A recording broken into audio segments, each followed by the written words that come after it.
സമഗ്രമായ വികസന കാഴ്ചപ്പാടുമായി കൊച്ചി കോർപ്പറേഷനിൽ LDFന്റെ പ്രകടന പത്രിക പുറത്തിറക്കി. സുസ്ഥിര മാലിന്യ സംസ്കരണത്തിലൂടെ വൃത്തിയുള്ള നഗരം എന്നതാണ് പ്രകടന പത്രികയിലെ പ്രധാന ഉറപ്പ്. കൊച്ചിക്ക് ആവശ്യം വന്നപ്പോഴൊക്കെ സംസ്ഥാന സർക്കാർ കൊച്ചിക്കൊപ്പം ഉണ്ടായിരുന്നുവെന്ന് മന്ത്രി പി രാജീവ്. കൊച്ചി നഗരത്തെ ലോകോത്തര നിലവാരത്തിലേക്ക് ഉയർത്താൻ ആത്മാർത്ഥമായ പരിശ്രമമാണ് കഴിഞ്ഞ 5 വർഷം കോർപ്പറേഷനിലെ LDF ഭരണസമിതി നടത്തിയത്. ഇതിന്റെ തുടർച്ചയായി നടപ്പിലാക്കേണ്ട വികസന പദ്ധതികളും ദീർഘവീക്ഷണത്തോടെയുള്ള പദ്ധതികളും പ്രകടന പത്രികയിൽ ഉൾപ്പെടുന്നു. കൊച്ചിയെക്കുറിച്ച് സർക്കാരിനുള്ളത് സമഗ്രമായ വികസന കാഴ്ചപ്പാടാണെന്നും കഴിഞ്ഞ 5 വർഷം കൊണ്ട് കൊച്ചിയുടെ മുഖച്ഛായ മാറിയെന്നും പ്രകടന പത്രിക പ്രകാശനം ചെയ്ത മന്ത്രി പി രാജീവ് പറഞ്ഞു. കൊച്ചിയെ ദീർഘവീക്ഷണത്തോടെ കണ്ട് ആ കാഴ്ചപ്പാടിന്റെ അടിസ്ഥാനത്തിൽ അടുത്ത 5 വർഷം എന്തായിരിക്കണം, അതാണ് പ്രകടന പത്രികയിലൂടെ വിഭാവനം ചെയ്യുന്നത്. കൊച്ചി നഗരത്തിന്റെ വികസനത്തിന് അകമഴിഞ്ഞ പിന്തുണയും നേതൃത്വവുമാണ് ഇപ്പോഴത്തെ ഗവൺമെന്റും കഴിഞ്ഞ ഗവൺമെന്റും നൽകിയിട്ടുള്ളത്.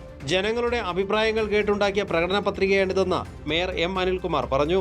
ഏതെങ്കിലും ഒരു വ്യക്തിയുടെ ഇഷ്ടാനിഷ്ടം അനുസരിച്ച് ഉണ്ടാക്കിയ മാനിഫെസ്റ്റോ അല്ല, അവസാന നിമിഷം വരെ ആളുകളുടെ അഭിപ്രായങ്ങൾ കേട്ടതിന് ശേഷം ഉണ്ടാക്കിയ മാനിഫെസ്റ്റോ. സുസ്ഥിര മാലിന്യ സംസ്കരണത്തിലൂടെ വൃത്തിയുള്ള നഗരം എന്നതാണ് പ്രകടന പത്രികയിലെ പ്രധാന ഉറപ്പ്. വെള്ളക്കെട്ടില്ലാത്ത കൊച്ചിക്കായി കനാൽ പുനരുജ്ജീവന പദ്ധതി, പശ്ചാത്തല സൗകര്യ വികസനവും ടൂറിസം വികസനവും യാഥാർത്ഥ്യമാക്കുന്നതിലൂടെ സ്വപ്നതുല്യമായ കൊച്ചി, ഭാവി ആവശ്യം കൂടി മുന്നിൽ കണ്ടുള്ള കുടിവെള്ള വിതരണ പദ്ധതി, പൊതുജനാരോഗ്യം ലക്ഷ്യമിട്ടുള്ള പദ്ധതികൾ എന്നിവയും പ്രകടന പത്രികയിൽ വിശദമാക്കുന്നുണ്ട്. CPI സംസ്ഥാന എക്സിക്യൂട്ടീവ് അംഗം KM ദിനകരൻ ചടങ്ങിൽ അധ്യക്ഷത വഹിച്ചു. CPIM ജില്ലാ secretary S. Satheesh, KJ Maxi MLA തുടങ്ങിയവരും ഘടകകക്ഷി നേതാക്കളും സന്നിഹിതരായിരുന്നു. കൈരളി ന്യൂസ്, കൊച്ചി.